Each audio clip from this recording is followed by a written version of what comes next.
Assalamualaikum warahmatullahi wabarakatuh. Kami dari kelompok 3 akan mempresentasikan tentang putusnya pernikahan. Kelompok kami ada Bintang Hidayah Muslimah, Amidah Kusuma Wardani, dan Ayun Fadilatul Ilmi. Pengertian putusnya perkawinan. Perceraian adalah putusnya hubungan rumah tangga antara suami dan istri yang mengakibatkan berakhirnya hubungan keluarga antara suami dan istri. Berdasarkan Undang-Undang Perkawinan, perceraian menurut hukum agama Islam yang merujuk pada pasal 38 dan 39 Undang-Undang Nomor 1 Tahun 1974 yang telah dijabarkan dalam Peraturan Pemerintah Nomor 9 Tahun 1975 tentang pelaksanaan Undang-Undang Nomor 1 Tahun 1974 tentang perkawinan. Perceraian karena talak atau perceraian yang diajukan oleh suami kepada pengadilan agama dan perceraian gugat atau perceraian yang diajukan oleh istri kepada pengadilan agama. Berdasarkan kompilasi hukum Islam, putusnya perkawinan yang disebabkan karena perceraian dapat terjadi karena talak atau berdasarkan gugatan perceraian, baik cerai talak maupun cerai gugat. Talak merupakan ikrar suami yang di hadapan sidang pengadilan agama yang menjadi salah satu sebab putusnya perkawinan. Dalam kompilasi hukum Islam terdapat 5 jenis talak, antara lain talak roja'i, talak ba'in sugro, talak ba'in kubro, talak sunni dan yang terakhir adalah talak bid'i. Talak roja'i adalah talak ke-1 atau kedua di mana suami berhak rujuk selama istri dalam masa iddah. Ada pada pasal 118 KHI. Yang kedua yaitu talak ba'id sugro, yaitu talak yang tidak boleh dirujuk kembali tetapi boleh akad nikah baru dengan bekas suaminya meskipun dalam masa iddah. Terdapat pada pasal 119 KHI. Yang ketiga yaitu talak ba'in kubro, adalah talak yang tidak dapat dirujuk kembali karena terjadi untuk ketiga kalinya, kecuali bekas istri menikah dengan orang lain dan kemudian terjadi perceraian ba'da al-dukhul dan telah habis masa iddahnya. Yang keempat yaitu talak sunni, adalah talak yang dibolehkan, talak yang dijatuhkan terhadap istri yang sedang suci dan tidak dicampuri dalam waktu suci tersebut. Terdapat pada pasal 121 KHI. Yang terakhir yaitu talak bid'i, adalah talak yang dilarang karena talak ini dilakukan pada waktu istri dalam keadaan haid atau dalam keadaan suci, tapi sudah dicampuri pada waktu suci tersebut. Ada pada pasal 122 KHI. Penyebab putusnya perkawinan yaitu karena kematian. Yang dimaksud di sini apabila salah satu dari kedua suami atau istri itu ada yang meninggal, maka perkawinannya putus karena adanya kematian. Putusnya perkawinan karena perceraian, maksudnya apabila suami istri itu bercerai. Perceraian ini dapat terjadi langsung atau dengan tempo dengan menggunakan kata talak atau kata lain yang senada. Namun, kata talak ini apabila yang mengucapkan seorang suami, maka sah dalam agama. Pasal 116 kompilasi hukum Islam menjelaskan mengenai penyebab putusnya perkawinan, antara lain sebagai berikut. Yang pertama, salah satu pihak berbuat zina atau membuat pemabuk, pemadat, penjudi, dan lain sebagainya yang susah disembuhkan. Yang kedua, salah satu pihak meninggalkan pihak lain selama 2 tahun berturut-turut tanpa izin pihak lain dan tanpa alasan yang sah atau di luar kemampuannya. Yang ketiga, salah satu pihak mendapatkan hukuman penjara selama 5 tahun atau hukuman yang lebih berat setelah perkawinan berlangsung. Yang keempat, salah satu pihak melakukan kekejaman atau penganiayaan berat yang telah membahayakan pihak lain. KDRT lah istilahnya ya. Yang kelima, salah satu pihak mendapat cacat badan atau penyakit dengan akibat tidak dapat menjalankan kewajibannya sebagai suami ataupun istri. Yang keenam, antara suami dan istri terus-menerus terjadi perselisihan dan pertengkaran dan tidak ada harapan akan hidup rukun lagi dalam rumah tangga. Yang ketujuh, suami melanggar talak. Yang terakhir, peralihan agama atau murtad yang menyebabkan terjadinya ketidakrukunan dalam rumah tangga. Akibat hukum putusnya perkawinan. Adapun dari akibat putusnya perkawinan, maka mempunyai akibat hukum sebagai berikut. Akibat putusnya perkawinan dalam undang-undang.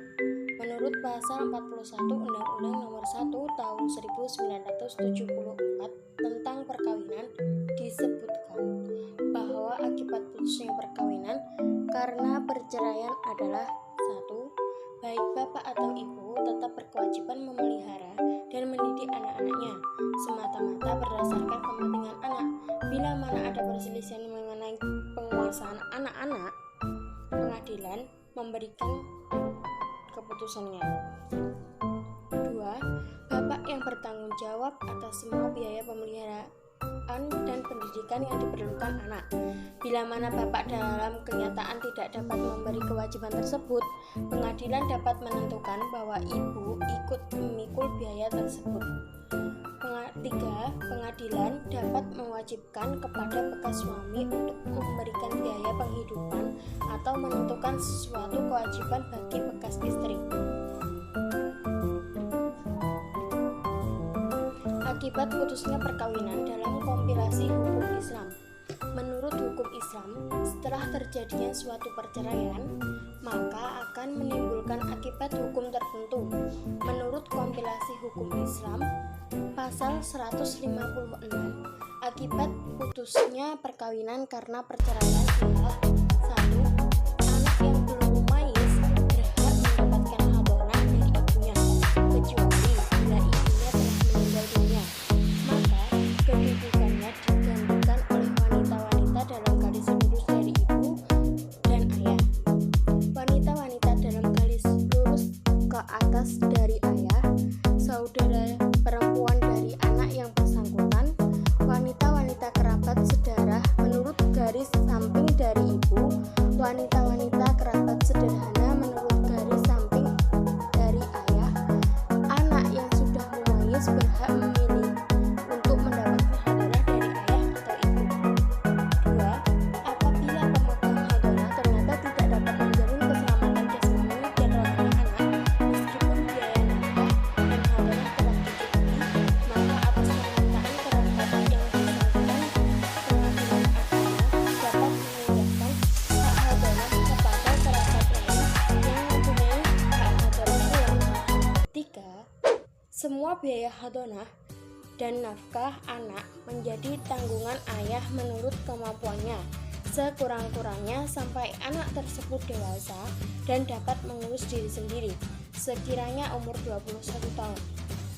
4. Bila mana terjadinya perselisihan mengenai hadonah dan nafkah anak, pengadilan agama memberikan putusannya berdasarkan huruf A, B, C, dan D. Pengadilan dapat pula dengan mengingat kemampuan ayahnya menetapkan jumlah biaya untuk pemeliharaan dan pendidikan anak yang tidak turut padanya. Tinjauan umum tentang nafkah anak. Pengertian nafkah anak akibat putusnya perkawinan. Nafkah ialah belanja, artinya sesuatu yang diberikan kepada seorang istri sebagai keperluan pokok seperti makanan, pakaian, dan tempat tinggal. Terkait dengan nafkah dalam keluarga, maka dalam pasal 80 ayat 4 kompilasi hukum Islam berbunyi, sesuai dengan penghasilan suami menanggung. 1. Nafkah, kiswah, dan tempat kediaman bagi istri. 2. Biaya rumah tangga, biaya perawatan, dan biaya pengobatan bagi istri dan anak. Nafkah merupakan kewajiban ayah atau suami terhadap anak-anaknya. Apabila anak fakir telah sampai pada umur mampu bekerja meskipun belum balik dan tidak ada halangan apapun untuk bekerja, gugurlah kewajiban ayah untuk memberi nafkah kepada anaknya. Berbeda halnya apabila anak telah mencapai umur dapat bekerja, itu terhalang untuk bekerja disebabkan sakit atau kelemahan lain, maka ayah tetap berkewajiban memberi nafkah terhadap anaknya. Batas usia pemberian nafkah anak pasca putusnya perkawinan. Dalam Al-Quran dan hadis tidak diterangkan dengan jelas masa berakhirnya memberikan nafkah anak setelah terjadinya perceraian. Hanya ada syarat-syaratnya, isyarat-isyaratnya saja. Dalam hal ini terdapat beberapa pendapat dalam batasan anak mendapatkan nafkah. Ulama Syafi'iyah berpendapat tidak ada batas waktu dalam hal pengasuhan. Sesungguhnya anak kecil berhak untuk memilih antara ayah dan ibunya, dan siapa yang dipilih olehnya, dialah yang berhak atasnya. Adapun di dalam kompilasi hukum Islam pasal 98 yang berbunyi 1. Batas usia anak yang mampu berdiri sendiri atau dewasa adalah 21 tahun. Sepanjang anak tersebut tidak bercacat fisik maupun mental atau belum pernah melangsungkan perkawinan. 2. Orang tuanya mewakili anak tersebut mengenai segala perbuatan hukum di dalam dan di luar pengadilan. 3. Pengadilan agama dapat menunjuk salah seorang kerabat terdekat yang mampu menunaikan kewajiban tersebut apabila kedua orang tuanya tidak mampu. Hak dan kewajiban memberi nafkah kepada anak. Pemberian nafkah anak harus terus dilakukan sampai anak-anak tersebut balik dan berakal, serta mempunyai penghasilan sendiri. Suami dan istri bersama bertanggung jawab atas segala biaya pemeliharaan dan pendidikan anak-anaknya. Apabila suami tidak mampu, maka pengadilan dapat menetapkan bahwa ibu yang memikul biaya anak-anak, sebagaimana dijelaskan pada pasal 45 Undang-Undang Nomor 1 Tahun 1974 tentang perkawinan yang telah disebutkan tadi. Sedangkan di dalam pasal 106 kompilasi hukum Islam berbunyi sebagai berikut. 1. Orang tua berkewajiban merawat dan mengembangkan harta anaknya yang belum dewasa atau di bawah pengampuan dan tidak diperbolehkan memindahkan atau mengandaikannya kecuali karena keperluan yang mendesak jika kepentingan dan kemaslahatan anak itu menghendaki atau suatu kenyataan yang tidak dapat dihindarkan lagi. Orang tua bertanggung jawab atas kerugian yang ditimbulkan karena kesalahan dan kelalaian dari kewajiban yang tersebut pada ayat 1. Tujuan umum tentang akibat hukum adanya putusan. Kewajiban menjalankan isi putusan. Menurut Sudikmo Mertokusumo, putusan hakim adalah pernyataan hakim sebagai pejabat negara yang diberi wewenang untuk memutuskan, diucapkan di persidangan, dan bertujuan untuk menyelesaikan suatu perkara atau masalah antar pihak. Yang disebut putusan oleh hakim tidak hanya dengan ucapan namun juga tertulis. Sebuah konsep putusan atau tertulis tidak mempunyai kekuatan sebagai putusan sebelum diucapkan di persidangan oleh hakim. Pasal 224, pasal 195, Helsingin Island Reglement, huruf A, B, C, berbunyi sebagai berikut. 1. Keputusan hakim dalam perkara yang pada tingkat pertama diperiksa oleh pengadilan negeri, dilaksanakan atas perintah dan di bawah pimpinan ketua pengadilan negeri yang memeriksa perkara itu, menurut cara yang diatur dalam pasal-pasal berikut. 2. Jika keputusan itu harus dilaksanakan seluruhnya atau sebagian di luar daerah hukum pengadilan negeri tersebut, maka ketuanya akan meminta bantuan dengan surat kepada ketua pengadilan negeri yang berhak. Begitu juga halnya pelaksanaan keputusan di luar Jawa dan Madura. 3. Ketika pengadilan negeri yang diminta bantuan itu harus bertindak menurut ketentuan ayat di atas, jika nyata baginya, maka keputusan itu harus dilaksanakan seluruhnya atau sebagian di luar daerah hukumnya. Akibat hukum tidak menjalankan isi putusan, pihak yang menang dapat meminta bantuan pengadilan untuk memaksakan eksekusi putusan berdasarkan pasal 196 Hessen Island Reglement yang berbunyi, jika pihak yang dikalahkan tidak mau atau lalai untuk memenuhi isi keputusan itu dengan damai, maka pihak yang menang memasukkan permintaan, baik dengan lisan maupun dengan surat, kepada ketua pengadilan negeri yang tersebut pada ayat pertama pasal 195. Buat menjalankan keputusan itu, ketua menyuruh memanggil pihak yang dikalahkan itu serta memperingatkan supaya ia memenuhi keputusan itu di dalam tempo yang ditentukan oleh ketua yang selama-lamanya 8 hari. Sekian dari kami. Apabila ada kurang lebihnya, kami memohon maaf yang sebesar-besarnya. Wassalamualaikum warahmatullahi wabarakatuh.